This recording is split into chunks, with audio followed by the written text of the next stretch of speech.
বর্ষা মৌসুমের শুরুতে আবার ডেঙ্গুর শঙ্কা, বিষয়টি নিয়ে এটিএন নিউজের নিয়মিত আয়োজন আমাদের কথা অনুষ্ঠানের আজকের পর্ব। আপনাদের সঙ্গে আছি আমি সাইমুম জান্নাত প্রভা।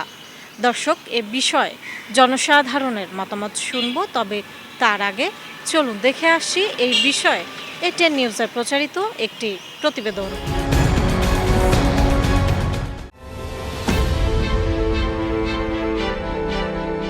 ডেঙ্গু এখন আর মৌসুমি রোগ নয়, বরং নগর ব্যবস্থাপনার অন্যতম বড় চ্যালেঞ্জ।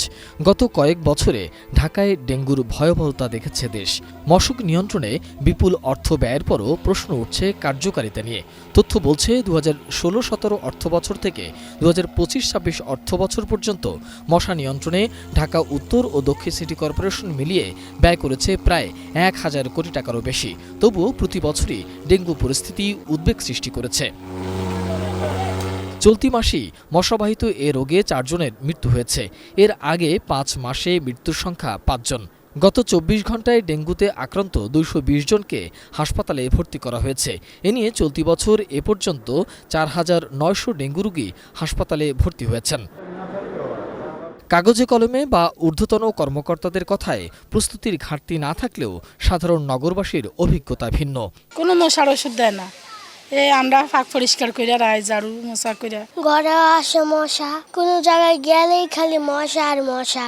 বিগত সময়ের তিক্ত অভিজ্ঞতা থেকে এবার বেশ আগেভাগেই প্রস্তুতির কথা জানিয়েছে উত্তর ও দক্ষিণ সিটি কর্পোরেশন। ডেঙ্গু মোকাবেলার জন্য বর্ষা মৌসুম আসার আগে থেকেই প্রিপারেশনটা নেওয়া হয়। এখন সেখানে প্রথমেই কিন্তু আমরা একটা জরিপ করেছি, যে এলাকাগুলো বেশি ঝুঁকিপূর্ণ রয়ে গেছে সেই এলাকাগুলোতে আমরা একদম বিশেষ ক্রাশ প্রোগ্রাম, স্পেশাল যে ক্রাশ প্রোগ্রামটা 7 দিন ব্যাপী ওখানে চালানো হয়েছে। মানুষ অ্যাওয়্যার আছেন, মানুষ জানে ডেঙ্গুর রোগের কারণ বা এডিস মশা কোথায় জন্মায়, কিন্তু সে অ্যাক্টিভলি এই জায়গাটাতে পার্টিসিপেট এখনও সেইভাবে আশানুরূপভাবে করছে না। বিশেষজ্ঞরা বলছেন, ডেঙ্গু মোকাবেলায় সবচেয়ে গুরুত্বপূর্ণ হলো উৎস ধ্বংস করা। শুধু ঔষধ ছেটানো নয়, ওয়ার্ডভিত্তিক লার্ভা সূচক নির্ধারণ, ঝুঁকিপূর্ণ এলাকার মানচিত্র তৈরি এবং কঠোর মনিটরিং এডিস মশা নিয়ন্ত্রণ সম্ভব বলেও মনে করেন তারা।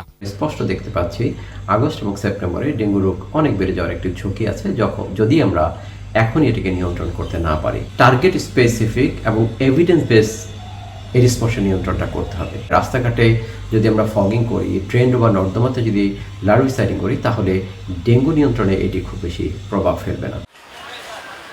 মোহাম্মদ সোহাগ বিশ্বাস, এটিএন নিউজ, ঢাকা। দর্শক, এতক্ষণ প্রতিবেদনটি দেখলেন, এবার চলুন দেখে আসি কি বলছেন সাধারণ মানুষ। প্রতি বছর এই বর্ষা মৌসুমে আমরা দেখি আমাদের দেশে ব্যাপক প্রাণহানি হয় ডেঙ্গুর কারণে। আসলে এখানে একমাত্র জনসচেতনতাই পারে এটাকে রোধ করতে। আমরা জানি ডেঙ্গু মূলত এডিস মশার কারণে হয়, যেটা বাসা বাড়ির আঙিনায় জমে থাকা পানি, ফুলের টবে বা ছাদের কার্নিশে। তো এইগুলো একটু পরিষ্কার রাখা, আর সর্বোপরি জনসচেতনতা গড়ে তুলতে হবে, আর মশারির ব্যবহারটা করতে হবে। আমাদের হলগুলোতে বা আশেপাশে আমরা নিজেরাই পরিষ্কার সম্পর্কে সচেতন না। বিশেষ করে আমাদের হলগুলোতে দেখা যাচ্ছে যে দীর্ঘ সময়ে ছুটি থাকার ফলে 22 তারিখে আমাদের ক্যাম্পাস খুলেছে, তো ময়লা আবর্জনা এই সময়টা পরিষ্কার করা হয় নাই। সো আমরা যারা নিচতলায় থাকি বা গ্রাউন্ড ফ্লোরের কাছাকাছি থাকি, তারা এই জিনিসটা খুব বেশি ফেস করছি। আর আমার কাছে যেটা মনে হয় এটা সবচেয়ে বড় রিজন সেটা হচ্ছে আমাদের আত্মসচেতনতার অভাব। বর্ষা মৌসুমে আমরা সবসময় দেখি যে বিশেষ করে ঢাকা শহরে ডোবা থাকার কারণে আমাদের মশা বা ডেঙ্গু মশা যেটা আছে, এডিস মশা, এটার অনেক উপদ্রব দেখা যায়। এই কারণে দেখা যায় অনেকেই এই সময়টায় হসপিটালে অনেকে ভর্তি থাকে এবং অনেক সময় সিটও পাওয়া যায় না, বাচ্চারা বিশেষ করে বেশি আক্রান্ত হয়। যার কারণে আমাদের উচিত যে ডোবা যেগুলো আছে এগুলোকে পরিষ্কার করা এবং বিশেষ করে সিটি কর্পোরেশনের এই জিনিসটাই খেয়াল করে এই সময়টায়। সিটি কর্পোরেশনের পক্ষ থেকে যদি ভালো ওষুধটা দেয়া হয় এবং জলাশয়গুলো পরিষ্কার করা হয়, তাহলে মনে হয় মশার উপদ্রবটা আমাদের কিছুটা কম হতো এবং ডেঙ্গুর প্রভাবটা কিছুটা কমতো। তা আমরাও চাই, জনগণ হিসেবে আমরা তো পরিষ্কার রাখবোই আমাদের চারপাশ, সাথে সাথে সরকারকেও এটাতে সজাগ দৃষ্টি থাকতে হবে। বর্ষা মৌসুমের শুরুতে ডেঙ্গুর শঙ্কা, এ নিয়ে রাজশাহীবাসী কি বলছেন, চলুন জেনে আসা যাক।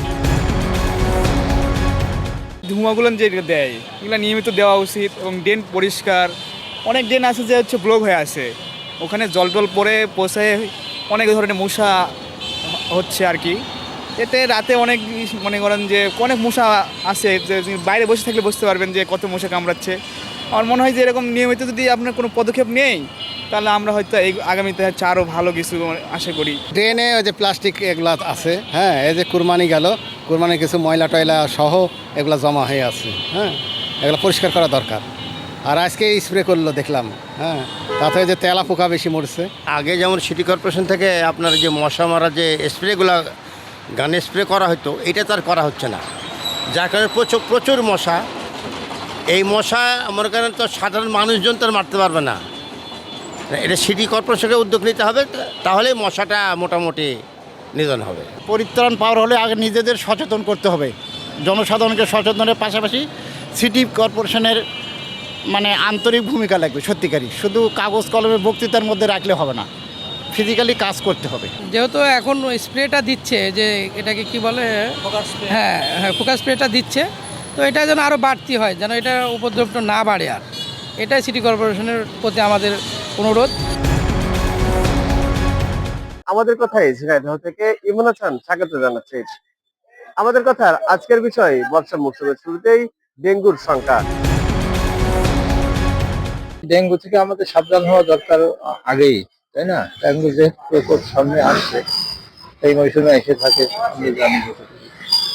তো এই বিষয়ে সচেতন হওয়া দরকার এবং এর বিরুদ্ধে কোনো পদক্ষেপ থাকলে সরকারিভাবে নিতে হবে। যেখানে সেখানে পানি জমানো ঠিক না, যেমন ডাবের খোলা বা কোনো আবর্জনা রাখা, যেখানে পানি জমে, এই পানি জমার কারণে আবর্জনা পানির কারণে ডেঙ্গু সমস্যা হয়।